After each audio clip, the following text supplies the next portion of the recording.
As an English speaker, how do you start looking for a job in Brussels? Okay. Come to my workshops. No, I think the first step is knowing yourself. So the first step is, okay, what are my strengths? What do I enjoy doing? Where do I see myself in a few years? And once you have answered those questions, then maybe find someone who has a career that is interesting to you individually, and then interview them and ask them, okay, so what do I need to do as a student in order to make sure that I can have this career path? So there's plenty of options. I mean, obviously, as an English speaker, you have, if you want to go into the World Cup, you have the European Parliament, that you have direct or indirect ways to get internships. The Commission is open to undergraduates once you have your degree. Then you have the private sector also largely represented. For English speakers, I would look at the American Chamber of Commerce and the British Chamber of Commerce and go through them, get a list of all the companies that are represented in Brussels, and then go through a selection yourself. Am I more interested in the oil industry or more advertising and marketing? So, but that's a good starting point. So general tips, how to get a job. I advise students to get a business card to look professional. Once you've identified your target group, is to start creating connections with that target group, meaning if you find out that people from the field of public affairs meet every Wednesday in a certain pub at Place Luxembourg, start going there. Dress like your target group, don't go dressed like a student. Make sure your CV and your cover letter are reviewed because those are the only marketing tools that you have. So it is the most important piece of information that you're going to be giving to a potential employer. And in the end, just not giving up. I think that's one of the most important things.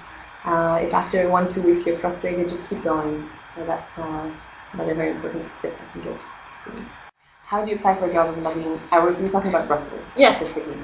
Okay, so the thing that I usually try to advise students to do is to go via the hidden job market route. Because 80% of jobs are on the hidden job market, which means that they're not advertised for, and even if they are advertised for, usually the positions are already taken, especially in these two types of fields. Actually, people always think there's a special way to do it, but in fact you just need to send your CV, your cover letter. The best way is to try and contact someone beforehand and ask them if they could meet you for an informal interview. Say, well, I'm interested in a job that has to do with lobbying. Could you tell me a little bit more about what you do? And this way, you have already connected with your target group. So if you're a student who knows where you want to go, then just start building up a network is the best thing. How do you know that you want to work in a think tank or in a lobbying group? Okay, so you think like what type of qualities a student should have?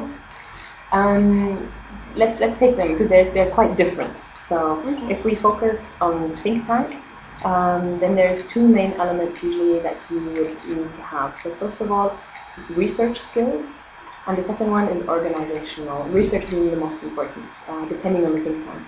So research as in writing, being able to simplify complex ideas, someone who enjoys working independently. Also depends on the topic, the area of focus. Is it politics? Is it economics? Depending also on the think tank you're going to be applying for. And the second part is planning and organizing, coordinating, because often they organize, for example, they invite a speaker at the think tank to come and speak in front of an audience about a certain topic. So often if you're a student, you'll end up in an entry-level position where that's required. So these are the two main skills for think tanks. Qualities of people. The one with lobbying, I actually interviewed a lobbyist the other day and asked him like what are the skills that you're looking for, and I think it's about being able to communicate effectively, that's for sure, flexible, being a quick learner, working independently, and also someone who doesn't mind working over hours, because it can happen quite frequently that for a consultancy or for a lobby group that you would have to work like long hours, depending on the time. And what are the employers looking for? Employers, okay, let's separate it again. So for think tanks, usually someone, like if you're going straight out of university, someone who has very good grades in writing classes, for example, they will be asking you for a piece of research paper that you've written, a thesis or a final project. They will also maybe want proof of you having been able to work independently, because that's very important. Very good language skills. So they will ask you maybe even for a piece of writing while you're there.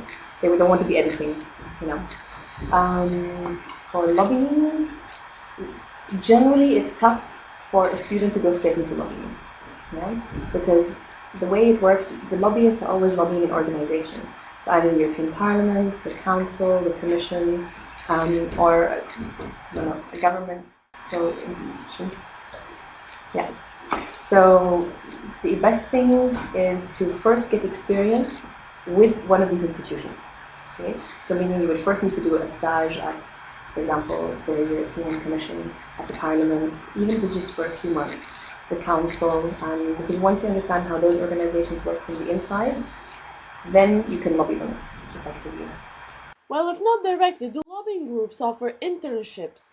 It depends. Think tanks, there's only a few, if we're looking at just the Brussels market, there's 4 or 5 hot ones. Yeah? So there's the Centre of European Policy Studies, there's the European Policy Centre, there's a few other smaller ones, but they're competitive, and in order to apply for an internship there, you usually need to have at least a master's degree. Lobbyists, I don't think it depends. I mean, there's 15,000 lobbyists in Brussels, each one working for a different sector, either government to government or the private sector, very rarely for NGOs because they don't have enough money to pay for sort of an intermediary lobbying, have their own lobbyists. So first I think you need to identify who do you want to be representing to the institutions.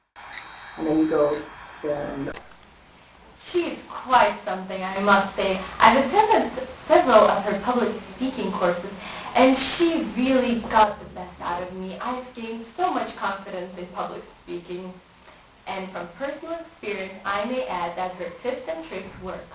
You seem to have accomplished your goals then. Well,